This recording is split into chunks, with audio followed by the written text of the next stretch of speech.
prisikabinam priekabą. Čia dar paskui atgal pavažiuosim.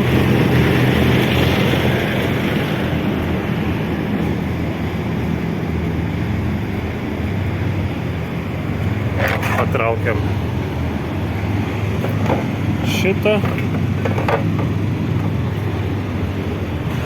Priekabos rankinis, šitas raudonas mygtukas. Patikrinam, ar ištrauktas oro padavimas. Apžiūrim priekabą, ar viskas tvarkoje.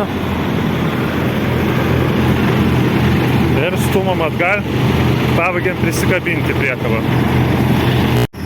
Tai painam į kitą pusę. Apsižiūrim.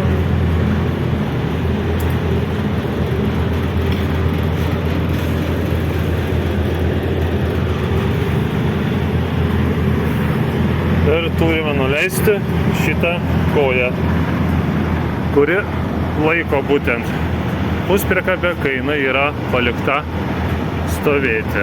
Šitas kojas turi pasikelti su šita rankena. Ja suki. Ir kojas yra pakeliamas. Tai va. Ir tuoj važiuosim. Taigi 10 valanda vakaro. Reisas Langenau Magdeburgas. Pakeliui sustosim dar įsikrauti dalį krovinio mieste Landsberg į Dakserio logistiką. O ryte įsikrovus važiuosim krautis į kiaušinius.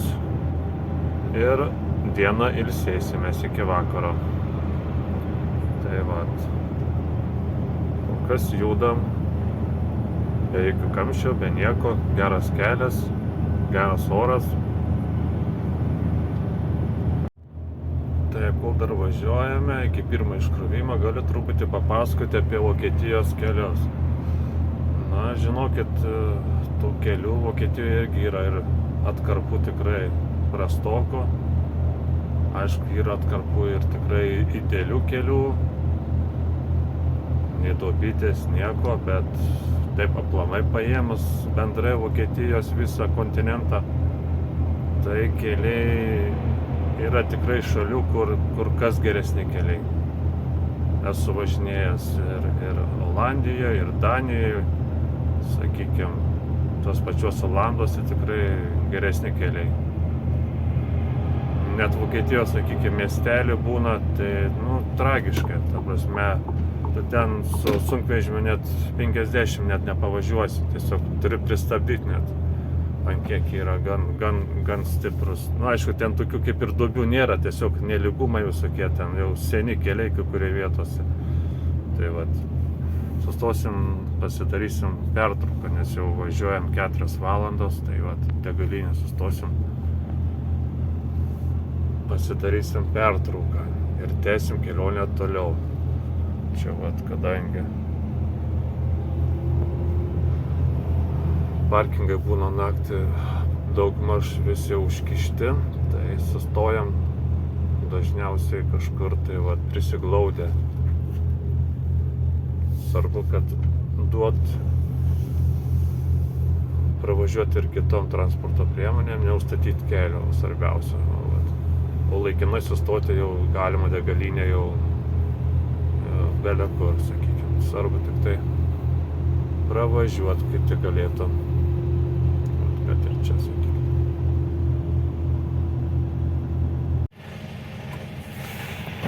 Štai atsidarė. Važiuojam teritoriją.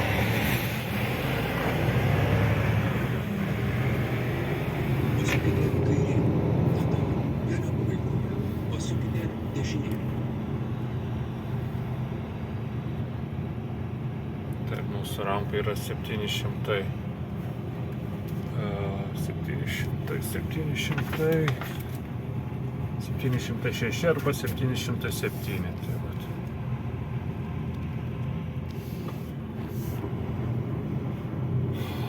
Čia kažkas jau bus laisva. Ja, čia tas sunkvežimis stumasi Dakserio. O šalia yra mano rampa.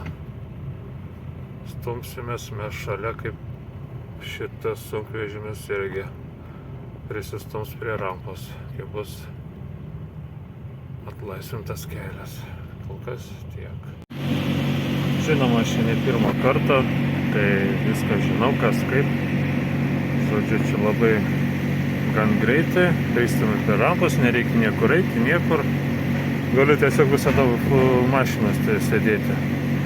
Kai jie baigia iškrauti, tiesiog pabarškina į galą ir vėl važiuoja toliau nuo rampos, užsidarė duris ir toliau savo maršrutu važiuoja. Vat jau pradėjo išskrūdinėti, kiek čia palaukiu minutę, dvi, vat, ir išskrūdinėja. Iškrūvimas vyksta irgi gan greitai, kokį 10-15 minučių ir jie nusikrauna kiek reikia, kiek priklauso. Tai vat. Ten laukia kita sunkvežimis irgi, greičiausiai prie šitų rampų. Čia mes jau išsikrovėm, kaip ir sakiau, 15 minučių. Važiuojam dabar į sekantį.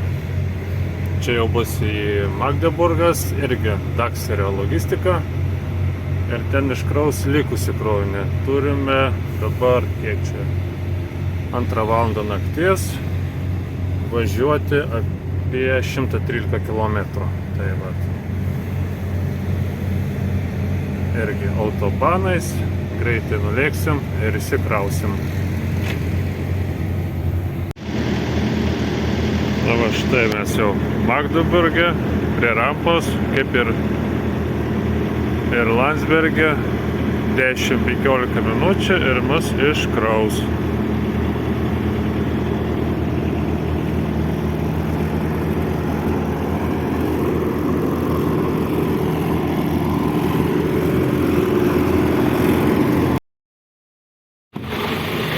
Nu ką, iškrovė šį kartą net greičiau, per 10 minučių kažkur tai. Pasižiūrim priekabą, kaip čia. O šitaip šiukšlių kaip ir nepaliko kažkokių tai štangą. Nu, tai pasistatysim ir viskas bus gerai. Klausimas turbūt kyla, dėl ko taip greitai. Nu, čia ekstra kroviniai. Jie vat už kelių valandų bus kraunami į mažesnės mašinas ir išvežiojama. Paskui paaiškinsiu, kaip čia iš tikrųjų Vokietijoje vyksta su tais kroviniais. Čia tikrai labai įdomi, laikas visur skaičiuojamas. Žodžiu, paaiškinsiu vėliau truputį.